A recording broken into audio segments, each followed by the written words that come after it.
how did you help your son? I know you have a young son. How did you help your son cope while coping with it on your own too?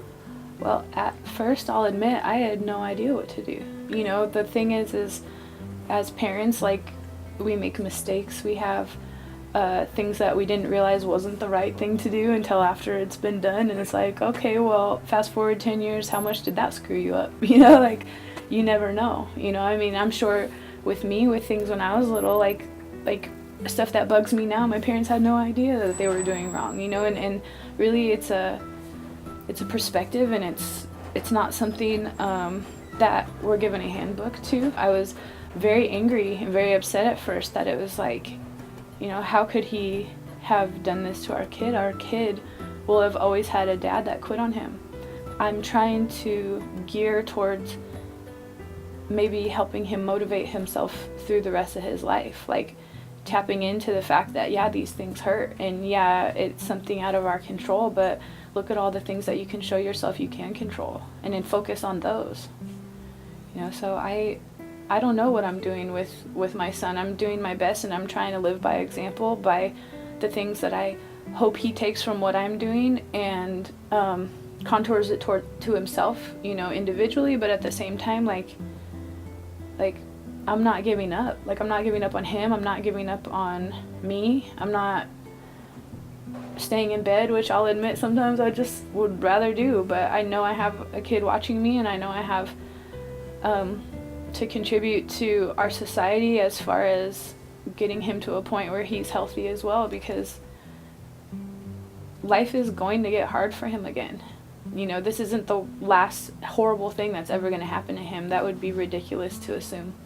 But when things do happen again, I really hope and want to be the influence that he can tap into as far as what to do when those things happen, because who knows what it looks like, what flavor of pain it's going to be, but he will see it again, and maybe I'll be there, maybe I won't, but one way or the other, I want him to be able to dig into and grasp ways of getting through it, addressing it, not avoiding it, you know, and feeling the ways he needs to feel in order to move through big catastrophic things, because it's inevitable in our lives. So it's beautiful. It sounds like you spend time and process what happened with him, and talk to him and normalize the situation. Well, and I try, because I realize that might be the missing component in what happened with my husband. Mm-hmm. The family support. Well, just the fact that, you know, he didn't talk about it. He kept everything that was bothering him inside, and it became demons, you know, and things that he couldn't work through because he didn't put it out there, either to not be a burden or to not be embarrassed or what, you know, I don't know. But until you talk about those things, until you semi-normalize them and realize you're not the only one that has these kinds of distorted feelings, like, there is something there, and it can be worked through, but you have to be able to be vulnerable enough to say, okay, I don't know what I'm thinking, I don't know what I'm feeling, please help me. Right. So, you know, I know you're busy and a professional woman and have a lot of training. How you spend time with your son? What you consider quality time between mother and son? We really like to laugh. I mean, we're very goofy people, you know. I mean, anything from, you know, Mad Libs and coming up with weird little paragraphs on odd topics. We really like to be outside too, and kind of exploring, getting away from, you know, TVs and computers and all of that stuff. Like, just being around natural noise and sounds and smells is something that's really grounding for us. We both love the water. We moved here from Colorado 4 months ago so we could exchange the mountains for water, although we love both places. And, you know, really trying to do everything we can to contribute to moving in a good direction with becoming more complete. I don't know that this will ever be complete. I'm positive that it won't, actually, but to find ways that can maybe even skew and change the picture from the ways that it's painful, you know. are definitely important to us, and a lot of times the quiet and the silence of just nature and being outside and finding ways to laugh, really. Well, I think this is healthy, though. I mean, especially for your son as a young age, and you trying to do all this healthy thing with him. Because one of the statistics is that the rate of suicide in youngsters are increasing this last decade compared to the previous decade, particularly in young girls. So, what would be some of the advice you'll give for a young woman who's struggling with depressions and what have you?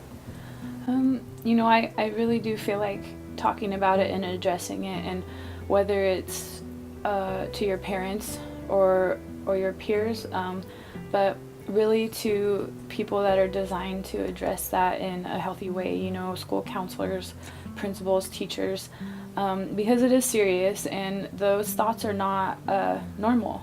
And although you are normal to have those thoughts are not normal. And so to address those thoughts and to be able to work through them and admit that it's freaking you out and you're unhappy, and there's a lot of factors, outside factors, that are contributing to people having the low self-esteem, not wanting to necessarily be here, as raw as that is.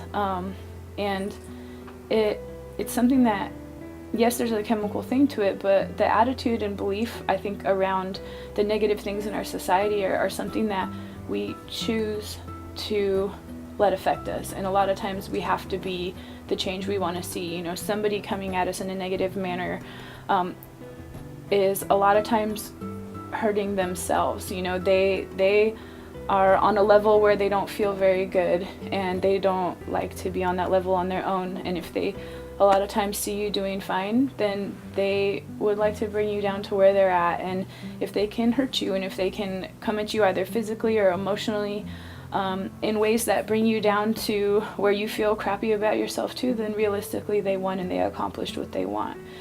So those are a real struggle, especially in our adolescence. And I think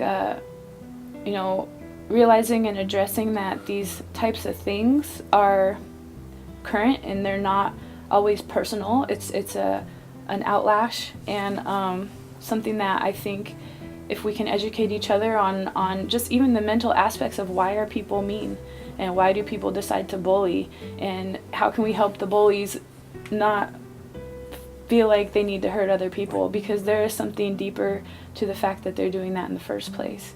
And then how to address and think of, what is it behind all of this? Why are these people acting like this? And how am I going to let it affect me?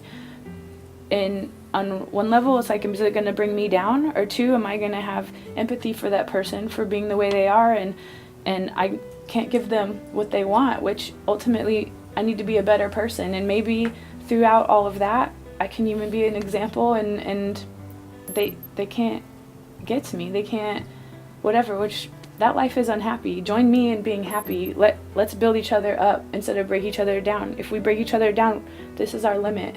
If we bring each other up, there is no limit.